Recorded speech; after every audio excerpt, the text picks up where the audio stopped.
Hello everyone. So మనం ఈ వీడియోలో pharmaceutical jurisprudence are forensic pharmacy సబ్జెక్ట్లో డిఫరెంట్ యాక్ట్స్ ఎప్పటి నుంచి అమల్లోకి వచ్చాయి ఆ డేట్స్ చూద్దాం. చాలా ఇంపార్టెంట్. సో మీకు తెలంగాణ ఫార్మసిస్ట్, రైల్వే ఫార్మసిస్ట్ ఇలాంటి వాటిలో ఈ డేట్స్ అడుగుతూ ఉన్నారు. సో వాటిని చిన్న ట్రిక్స్తో మనం ఈజీగా ఎలా గుర్తుపెట్టుకోవచ్చు చూద్దాం. సో ఫస్ట్ది ఏంటి, ఫార్మసీ యాక్ట్.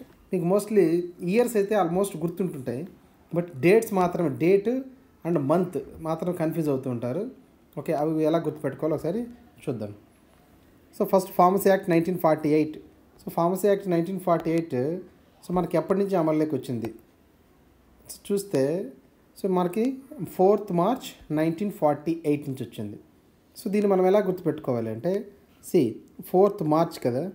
సో ఈ 4th Marchని మనం ఎలా గుర్తుపెట్టుకోవచ్చు అంటే,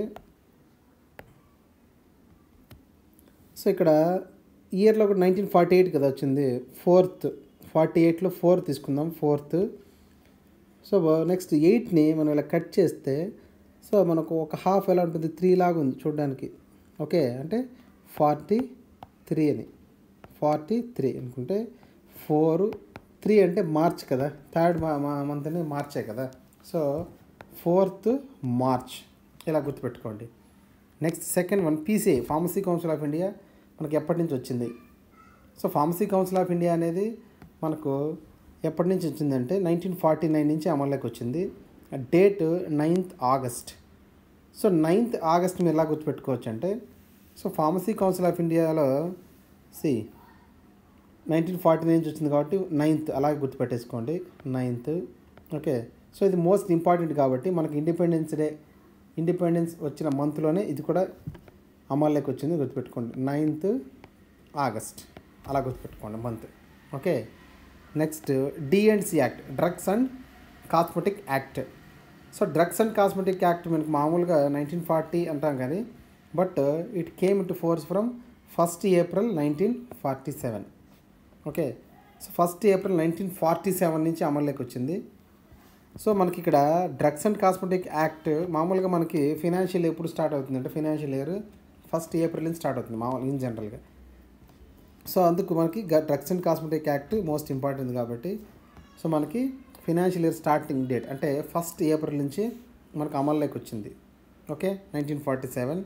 సేమ్ ఇంకొకటి కూడా ఉంది, డ్రగ్స్ అండ్ కాస్మెటిక్ యాక్ట్ ఇంకొకటి కూడా ఉంది మనకు, medicinal and toilet preparations act. So medicinal and toilet preparation act కూడా 1st April 1957 నుంచి మనకు అమల్లోకి వచ్చింది. సో మీరు ఎలా గుర్తుపెట్టుకోవచ్చు అంటే, డ్రగ్స్ అన్నా లేదంటే మెడిసిన్స్ అన్నా రెండు ఒకటే కదా. సో కాబట్టి drugs and cosmetic act, medicines and toilet preparations act రెండు కూడా 1st April నుంచి అమల్లోకి వచ్చాయి.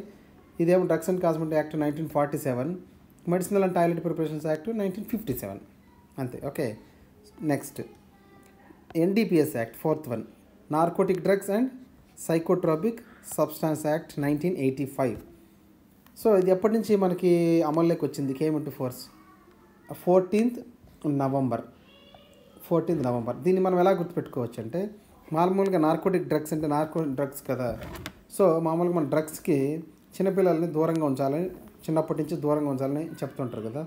సో చిన్నపిల్లల రోజు ఇప్పుడు November 14th కదా, చిల్డ్రన్స్ డే. సో కాబట్టి November 14th narcotic drugs act అని గుర్తుపెట్టుకోండి. ఓకే, ఇలా కూడా పెట్టుకో, నార్కోటిక్లు N ఉంది కదా, సో నవంబర్లో కూడా N ఉంది. So narcotic drugs November 14th అలా గుర్తుపెట్టుకో, చిల్డ్రన్స్ డే రోజు. నెక్స్ట్ పాయిజన్స్ యాక్ట్ 1919లో వచ్చింది. సో దీన్ని ఎలా గుర్తుపెట్టుకోవాలి, 1919. సో పాయిజన్ తీసుకున్నప్పుడు అన్నీ కూడా రెండుగా కనిపిస్తాయి, 1919 బ్లడ్ డ్యూయల్ విజన్ లాగా. సో నెక్స్ట్ డేట్ ఎలా గుర్తుపెట్టుకోవాలి, పాయిజన్స్ యాక్ట్ 3rd September అంటే 9th కదా, సెప్టెంబర్ అంటే 9th month. ఓకే, సో అన్నీ కూడా 999 ఉంటాయి అన్నమాట. సో 3rd దాన్ని 3 times ఇంటూ 3 చేసామనుకోండి, 3 3s are 9, September 1919. Okay, next 6th one చూడండి, medicinal and toilet preparations act. So already మనం చూసేసాము, 1st April 1957. ఓకే, ఈ రెండు కూడా. Next 7th one, medical termination of pregnancy act. Okay, so medical termination of pregnancy act 10th August 19 1971 నుంచి వచ్చింది. Okay, టర్మినేషన్లో tea ఉంది, దాంట్లోంచి టీలోంచి పైన తీసేస్తే 1 లాగా ఉంది కాబట్టి 1971 అది ఎలా గుర్తుంటుంది మనకి. Okay, so next 10th August అంటే ఎంత మనకు 8th మంత్ కదా, ఆగస్ట్ అంటే నెంబర్ 8 కదా. సో చూసామంటే చూడండి ఇది ఎలా ఉంది, 10th ఆగస్ట్ 108 లాగా ఉంది మనకు, 108. సో మనం మనకు మామూలుగా సో ప్రెగ్నెంట్ ఉమెన్స్కి ఎప్పుడైనా ఎమర్జెన్సీ అయినప్పుడు 108 కాల్ చేస్తాం కదా. సో అలా గుర్తుపెట్టుకోండి, 108 అంటే 10th ఆగస్ట్ అని ఇలా ఈజీగా మీరు గుర్తుపెట్టుకోవచ్చు. Okay, so I hope this is very helpful. So మీకు ఏదైనా ఇంకా డౌట్స్ ఉంటే కామెంట్ సెక్షన్లో పోస్ట్ చేయండి, లేదంటే మన వాట్సాప్ గ్రూప్ లింక్ ఉంది డిస్క్రిప్షన్లో, మీరు జాయిన్ అయ్యి ఏదైనా డౌట్స్ ఉంటే మీరు అడగచ్చు. Okay, so all the best, thank you.